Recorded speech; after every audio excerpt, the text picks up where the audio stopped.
அனைவருக்கும் ஆத்ம வணக்கம். இந்த மாதம் பௌர்ணமி கிளாஸஸ் இல்லை. அதாவது 5/11/2025 நாளைக்கு நடைபெற இருந்த பௌர்ணமி வகுப்புகள் எல்லாமே ரத்து செய்யப்படுகின்றது. இது எதுக்காக ரத்து செய்கிறோன்றது நம்ம எல்லாருக்குமே தெரியும். வழக்கு விசாரணைகள் இருக்குது. அது தள்ளி போயிட்டே இருக்குது. இந்த சூழ்நிலையில் நாம் என்ன பண்ண போகிறோன்றது தான் விஷயமே.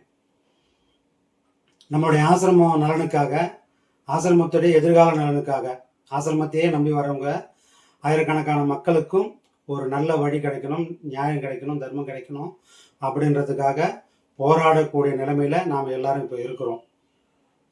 இது யார் ஆசிரமத்தை நடத்தினாலும் நாம் ஒத்துழைப்பு கொடுக்கலாமான்னா அது நடக்காத காரியம். ஆசிரமத்தை யார் நடத்தணும்னு நம்ம எல்லாருக்குமே தெரியும். யார் ஐயாவை தலைமையில் கொண்டாடுறாங்களோ அவங்கள மட்டும்தான் ஆசிரமம் நடத்தினா மட்டும்தான் அது ஆசிரமமாகவே இருக்கும். வேற யாரோட கையில் உபதேசம் வாங்கினாலோ, யார் பேச்சை கேட்டாலோ அது சரியான வழியாக இருக்காது. அதனால தான் இந்த மாதம் நாம் இந்த பௌர்ணமி கிளாஸஸ் எல்லாத்தையும் ரத்து செய்கிறோம். இந்த காலகட்டம் ஐயாவோட உண்மையான சீடர்களுக்கும் பக்தர்களுக்கும் உரசி பார்க்கக்கூடிய ஒரு காலகட்டம். நாம் எவ்வளோ உண்மையாக இருக்கிறோம், எவ்வளோ வைராகியமாக இருக்கிறோன்னு நாம் உறுதியாக நின்று காட்டக்கூடிய காலம். அது அதை பார்க்கக்கூடிய மற்றவங்க எல்லாருக்கும் வெளிப்படுத்தக்கூடிய ஒரு காலகட்டத்தில் இருக்கிறோம். நம்மளோட வைராகியத்தை, நம்மளோட உறுதித்தன்மையை நாங்கள் யாருக்காகவும் வரல. எங்களுடைய குருநாதர் சத்குரு பிரம்மஸ்ரீ நித்யானந்த சுவாமிகளுக்காக வந்திருக்கிறோம். அவர் மட்டும்தான் எங்களுக்கு இலக்கு, மற்றதெல்லாம் அப்புறம்தான். அவர் தான் எங்களுக்கு வாழ்க்கையை கொடுத்தாரு. வேற யாரும் எங்கள் மனம் ஏற்றுக்கலை. எவ்வளோ மகன்கள் இருந்தாங்க, யார் சொல்லியும் புரியாத எங்கள் மனசெல்லாம் எங்கள் குருநாதர் சத்குரு பிரம்மஸ்ரீ நித்யானந்த சுவாமிகள் சொன்னதுக்கு அப்புறம் தான் வாழ்க்கைனா என்ன, அதோட வழியை எப்படி நம்ம ஏற்றுக்கிறது அப்படின்னு எல்லாம் சொன்னார். சொல்லி எங்களுக்கு வாழ்க்கையை புரிய வச்சு அது இறைவன் அடையிறதுக்கு முன்னாடி என்னை அறியறதுக்கான வழியையும் கற்றுக் கொடுத்த குருநாதருக்கு நாம் நன்றி கடன் படக்கூடிய ஒரு காலகட்டத்தில் நாம் இருக்கிறோம். நாம் நன்றியை எப்படி செலுத்த போகிறோம்?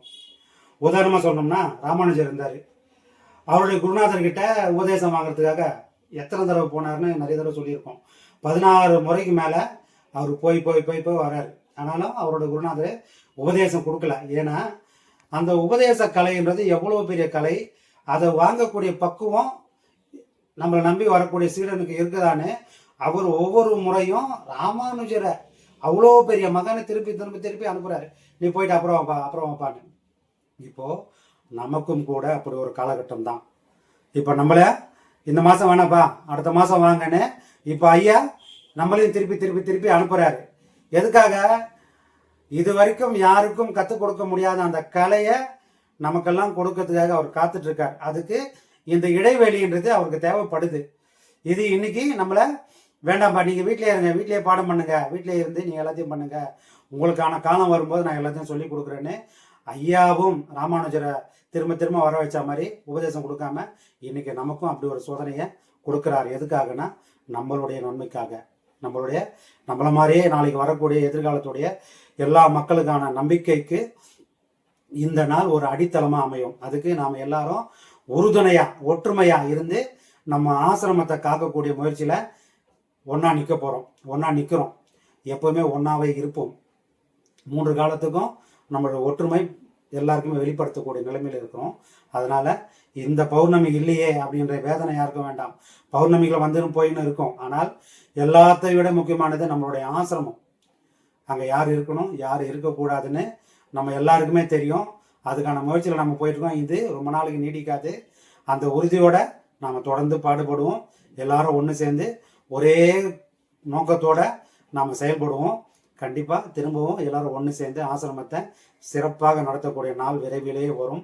அது வரைக்கும் பொறுமையும் வைராகியத்தோடு நாம் காத்திருப்போம். இது எப்பவுமே வீணாகாது. மிஞ்சி போனால் 1 மாதமோ 2 மாதமோ தள்ளி போகலாம். இது எப்பவுமே தள்ளி போகக்கூடிய வாய்ப்புகள் எப்பவுமே இருக்காது. அதனால் இது ஒரு நாள் முடிந்தே தீரும். அந்த முடிவு நாள் தான் நமக்கு பரிபூர்ணமான பௌர்ணமி நாளாக இருக்கும். அந்த நாள் தான் பௌர்ணமி நாளாக இருக்கும். அது வரைக்கும் உபதேசம் வாங்கணும்னு காத்துருக்கணும். கொஞ்சம் காத்திருக்கலாம். உங்களுக்கு ஏதாவது டவுட்டுகள், ஏதாவது சந்தேகங்கள் இருந்தால் தாராளமாக என்னை கான்டாக்ட் பண்ணி அந்த சந்தேகங்களை தீர்த்துக்கலாம். உங்களுக்கு எந்நேரம் வேணும்னாலும் உங்களுடைய அழைப்புக்காக நான் காத்திருக்கிறேன்.